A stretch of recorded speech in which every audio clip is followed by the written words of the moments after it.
Aziz kuzatuvchilar, shu yoshli patsientimiz bu kishi Denov tumanidan juda katta anal yoriq bor bu kishida, ichki anal yoriq o'ta kuchli og'riq beryapti va ichki gemoroylarni biz lazer yordamida hozir operatsiya qilamiz. Sizga keyingi natijalarimizni ko'rsatamiz. Aziz kuzatuvchilar, 63 yoshli patsientimizda biz lazerli operatsiyamizni boshladik. To'liq hozir og'riqsizlantirdi. Akani hozir 15 minutda, uzoqmi 20 minutda operatsiyasini tugatamiz. Operatsiyamizdan keyin sizga natijamizni ko'rsatamiz.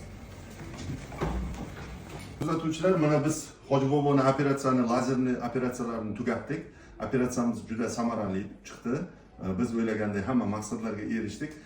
Hoji bobo, qanday hissiyotlaringiz operatsiyadan keyin? Operatsiya paytida qiynalmadingizmi? Yaxshi, og'riqsiz bo'ldi? Yaxshi. Bu lazerli operatsiyamiz an'anaviy usullarga ko'ra ancha yaxshi, og'riqsiz va mana sizga hozir operatsiyadan keyin bemalol uyingizga ruxsat javob beramiz. Bemalol uyingizga ketaverasiz. Biz tavsiyalarga amal qilib 15 kundan keyin bir ko'rinishga kelsangiz bo'ldi. Boshqalarga shu lazerli amaliyotni tavsiya qilarmidingiz lazerni? Boshqa nagidan ko'ra bunisi yaxshi ekan, bu og'riqsiz og'rimaydi. Siz ham daha bir kun oyoqqa turib yurasiz. Bir soat, 2 soat o'tmay men oyoqqa yurdim-da. Shu xona ichiga. Aziz kuzatuvchilar, bizni kuzatishda davom etinglar. Biz sizlarga lazerli operatsiyalarimiz natijalarini ko'rsatib boramiz.